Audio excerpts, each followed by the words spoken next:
부동산 중개사는 부동산을 중개하는 사람입니다. 그럼 여러분은 부동산과 중개 중에 어떤 부분이 더 중요하다고 생각하세요? 중개를 잘 못하시는 분들은 부동산에 포커스를 맞춥니다. 그래서 손님과 10번 넘게 미팅을 가지고 임장을 가더라도 계약으로 연결시키지 못하는 겁니다. 이분들의 특징은 많이 보여주면 손님이 선택하겠지라는 안일한 태도를 가지고 계시더라고요. 그런데 제가 봐온 상위 1% 공인중개사분들은 부동산이 아니라 중개에 포커스를 맞춥니다. 즉 양쪽을 중재하고 협상하는 것이 더 중요하다는 것을 알고 있는 겁니다.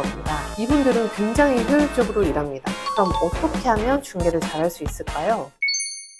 안녕하세요. 현직 공인중개사 집사임당 김혜란입니다. 오늘은 조금은 자극적이지만 정말 중요한 주제를 한번 다뤄보려고 합니다. 바로 상위 1% 공인중개사의 특징에 대해서 이야기해보려고 하는데요. 이런 주제를 언급하면 가끔 너가 무슨 자격으로 상위 1% 중개사를 논하냐 같은 비판적인 댓글을 다시는 분들이 계십니다. 하지만 오늘 말씀드릴 내용은 이 업계에서 이름을 날리는 많은 중개사분들 그리고 대표님들이 공통적으로 강조한 부분이니까 믿고 들어주셔도 좋습니다. 물론 저 또한 지금 드릴 얘기에 동의를 하니까 말씀드리는 거고요. 그래도 이 얘기가 불편하시다면 그런 분들은 지금 이 영상을 바로 끄시기 바랍니다. 굳이 듣기 싫으신 분들에게까지 말씀드리고 싶진 않으니까요.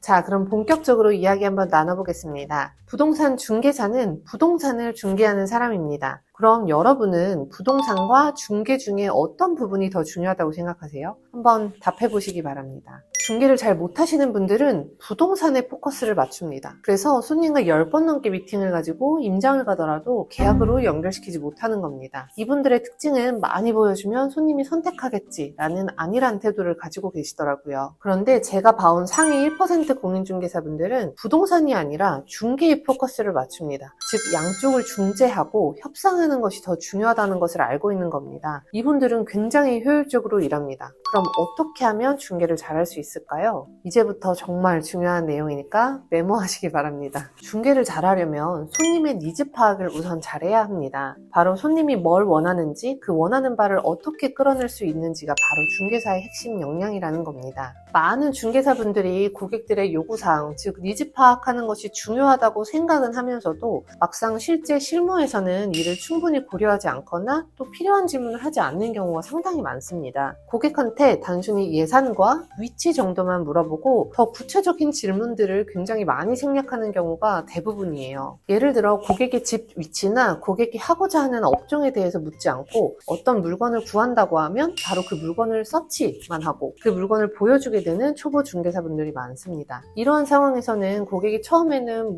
맞는 듯한 물건으로 보이긴 하지만 직접 만나서 물건을 보여주면 생각했던 것과 좀 다르다, 마음에 들지 않는다 라는 피드백을 받기 십상입니다. 결국 고객과 10번, 20번에 걸쳐서 미팅을 하게 되고 이에 따른 시간과 비용이 상승하게 됩니다. 이렇게 하는 건 고객과 중개사에게 모두 비효율적이고 중개사는 자신이 할 수 있는 그 기회 비용을 큰 폭으로 잃게 되는 상황을 초래하게 됩니다. 고객과의 상담을 하실 때 중개사가 단순히 조건에 대한 기본적인 정보만 묻는 것을 넘어서 고객의 구체적인 상황은 어떤지, 지금 살고 있는 곳은 어딘지, 그리고 현재 왜 집을 구하려고 하시는지, 굳이 연장하지 않고 왜 이사를 고려하시는지 이런 구체적인 상황에 대해서 파악하는 대화가 필요합니다. 이 중개사로서 전문성을 높이기 위해서는 고객의 요구사항을 초기에 최대한 파악하고 그에 맞춘 맞춤형 물건을 제시할 수 있는 준비를 하는 것이 필수적인데요. 이는 고객에게 신뢰감을 주고 중개사로서 더 나은 인상을 남기기도 하고 또 고객이 만족할 수 있는 성공적인 중개를 할 수 있게 만들어줍니다. 그러니까 여러분, 성공하는 1% 공인중개사가 되기 위해서는 고객과의 대화에서 필요한 정보를 적절히 파악하고 또 고객의 니즈에 맞춘 상담과 물건 제안을 할 줄 아셔야 합니다. 이 능력을 갖추지 못한다면 여러분은 중개사로서 성공하기는 어려울 겁니다.